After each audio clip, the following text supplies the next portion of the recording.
Telugu cinema ఇండస్ట్రీలో commercial సినిమాలను తీసే దర్శకులు చాలా మంది ఉన్నప్పటికీ అందులో పూరి జగన్నాథ్ కి చాలా మంచి క్రేజ్ అయితే ఉంది. ఈయన ఒకప్పుడు చాలా తక్కువ రోజుల్లోనే స్టార్ హీరోలతో సైతం సినిమాలు చేసి ఇండస్ట్రీ హిట్లు కొట్టేవారు. ఇలాంటి సందర్భంలోనే ఆయన చేసిన చాలా సినిమాలు బాక్స్ ఆఫీస్ వద్ద మంచి విజయాలు అందుకుంది. ఇక ఇప్పుడు కూడా ఆయన తన సత్తా చాటడానికి మరోసారి రంగం సిద్ధం చేసుకుంటున్నట్టుగా తెలుస్తోంది. అయితే గత కొద్ది రోజుల నుంచి ఆయన తన ఫామ్ ని కోల్పోవడం, స్టార్ హీరోలకు తనకు డేట్స్ ఇవ్వకపోవడం మనం చూస్తూనే ఉన్నాం. కానీ ఇప్పుడు ఎనర్జెటిక్ స్టార్ హీరో అయినటువంటి రామ్ తో ఆయన చేస్తున్న డబుల్ స్మార్ట్ సినిమాతో పాన్ ఇండియాలో మరోసారి తన సత్తా చాటుకునే ప్రయత్నం చేస్తున్నట్టుగా తెలుస్తోంది. అయితే వీళ్ళిద్దరి కాంబినేషన్ లో గత 4 సంవత్సరాల క్రితం ఇస్మార్ట్ శంకర్ అనే సినిమా వచ్చింది.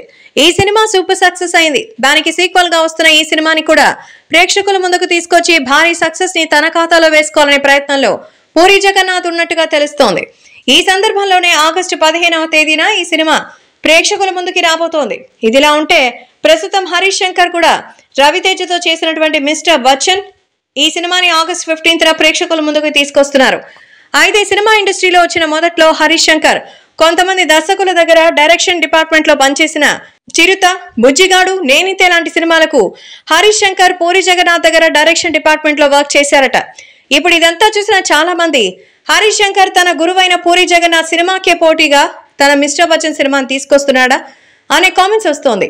ఇలాంటి క్రమంలో mister Bachchan cinema unit recent గా Q&A సెషన్ ఏర్పాటు చేశారు. అందులో ఒక రిపోర్టర్ హరీష్ శంకర్ ఉద్దేశించి మీ గురువైన పూరి జగన్నాథ్ గారి సినిమాకి పోటీగా మీ సినిమాని తీసుకొస్తున్నారా అని అడిగారు. దానికి హరీష్ శంకర్ తనదైన రీతిలో సమాధానం చెప్పారు. అందులో భాగంగానే మరొక రిపోర్టర్ పూర్తిగా మీకు పూరి గారు ఫోన్ చేసి మీ సినిమాని పోస్ట్ పోన్ చేసుకోమని చెప్తే మీరేం చేస్తారు అని అడిగారు. దానికి హరీష్ శంకర్ ఘాటుగానే రియాక్ట్ అవుతూ పూరి జగన్నాథ్ గారు ఎందుకు నాకు ఫోన్ చేస్తారండి, దాని గురించి మనం అనుకోవడం దేనికి, అయినా పూరి జగన్నాథ్ అంటే నా దృష్టిలో చాలా టాప్ లో ఉన్న డైరెక్టర్, ఆయనతో నన్ను పోల్చి ఎందుకు ఆయన తక్కువ చేస్తారంటూ ఆయన మాట్లాడడం ఇప్పుడు సోషల్ మీడియాలో ఒక పెద్ద చర్చ లేవనెత్తింది. హరీష్ శంకర్ వెటకారంతో రిపోర్టర్స్ కి సమాధానం చెప్తున్నాడంటూ హరీష్ శంకర్ మీద ఒక వర్గం వారు కొంచెం అసహనాన్ని వ్యక్తం చేస్తున్నారు. సోషల్ మీడియాలో ఆయన వ్యతిరేకంగా కొన్ని పోస్టులు పెడుతున్నారు. మరి దీనివల్ల హరీష్ శంకర్ సినిమాకి ఏమైనా ఎఫెక్ట్ కొట్టే అవకాశాలు ఉన్నాయా అంటూ సినీ అభిమానులు, మేధావులు సైతం వాళ్ళ అభిప్రాయాన్ని తెలియజేస్తున్నారు. Hi guys, subscribe to JKTV. Subscribe to JKTV. Please subscribe to JKTV. Subscribe to JKTV. Hi andarki namaskaram. Please subscribe JKTV. Andarki namaskaram. Please like, share and subscribe JKTV.